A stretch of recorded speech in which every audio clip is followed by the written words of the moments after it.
ready. You ready? Yep.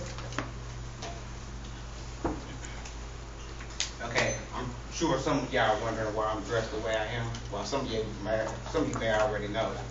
I want to talk to you today about the flying spaghetti monster, and in short, I had to wear this or I'm going to piss him off. So, people like me who believe in this flying spaghetti monster are called Pastafarians.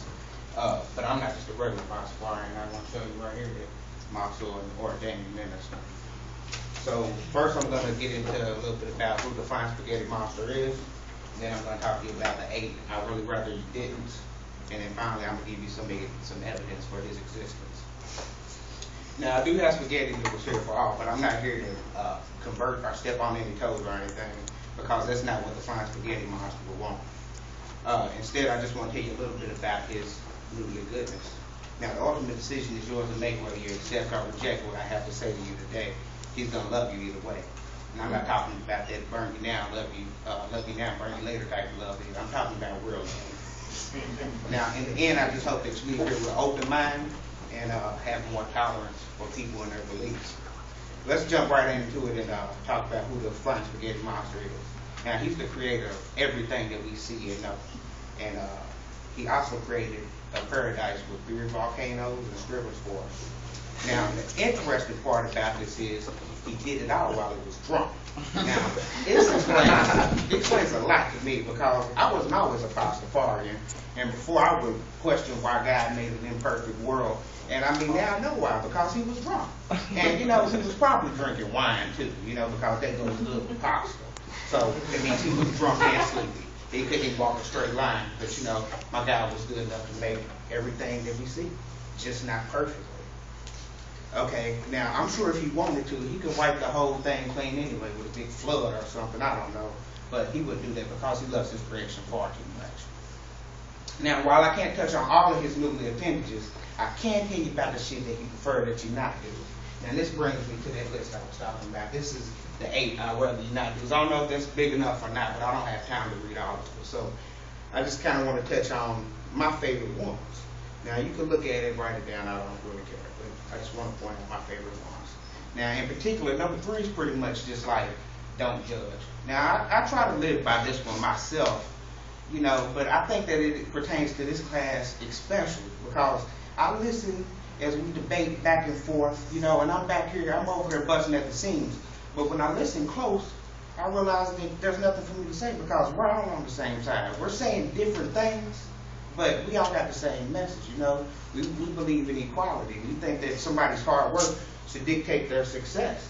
And, the flying spaghetti monster gets it. Now, unfortunately, there's always that 1%, at the top, while there's other people that's represented by nothing, not even pennies. And like I said, the flying spaghetti monster gets that. Now, number 6 is just pretty much, don't build big churches and mosques and stuff like that in my name.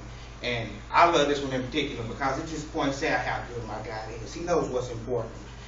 Besides, if he did buildings, he'd just snap them into existence. That would be a whole lot easier anyway. I also want to point out number 8 because it's funny. It's just pretty much, if you into some nasty stuff, don't bring it around here my way. So don't do unto others as you have them do unto you. Okay, finally, not on the list is the way I'm dressed. He requires that we dress like pirates when we talk about him. This might seem ridiculous to you. It might. I hear you laughing. It might sound ridiculous. But think about the things that I can do. And it's a pretty sweet trade-off. This brings me to another list that I made on my own. It's called the shit I can do. I just want to point out my favorite 3. And it's the top 3. Okay. Now, I can do all of these things with a clear conscience, too, I want to point out, because my God says that it's cool. So, I also created another list of stuff that I don't have to do. And again, I'm just going to point out my favorite 3. But I don't have to go to boring assemblies. I don't have to give my hard-earned money away. And lastly, I don't have to feel guilty about doing or not doing any of the things that I want to do. Now that I talked about who the flying spaghetti monster is and some of the things that he expects, let me get into some of the proof of his existence.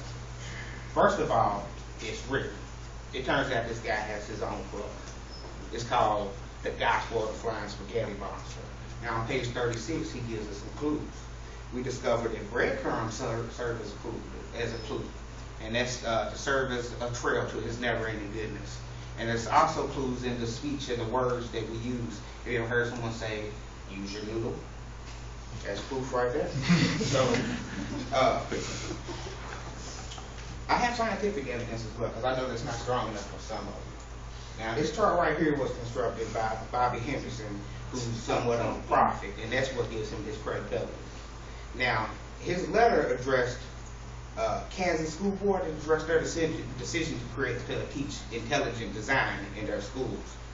And he insisted that they teach the Flying Spaghetti Monster alongside intelligent design, whatever stories, because he didn't want to be biased or one-sided.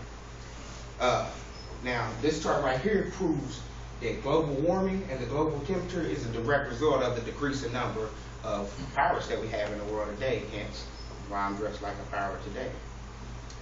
Okay. But enough about Henderson, because I'm not going to glorify him today. This Flying Spaghetti Monster just used him as a tool, and he's worthy of all praise. Okay. Well, not final proof, but more proof that I have is that you can't prove that he doesn't exist. And then finally, my favorite is my faith. I know with all my heart that the Flying Spaghetti Monster is real. But I'm happy that I don't have to rely on this faith alone, though. Fortunately, he's been taught on photo and video for the easiest presentation.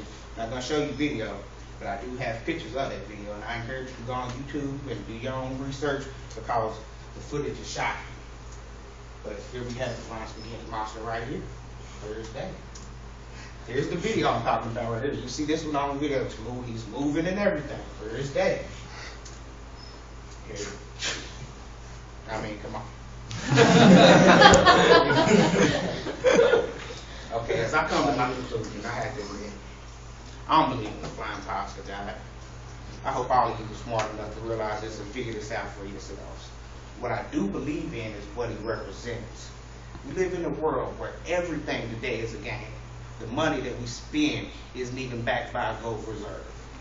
But still, we break our backs trying to get it. And worse than that, now we're just keeping our money in the clouds and punching in numbers when it's time to spend it. It's all a conspiracy. It's a game. It's meant to entrap us.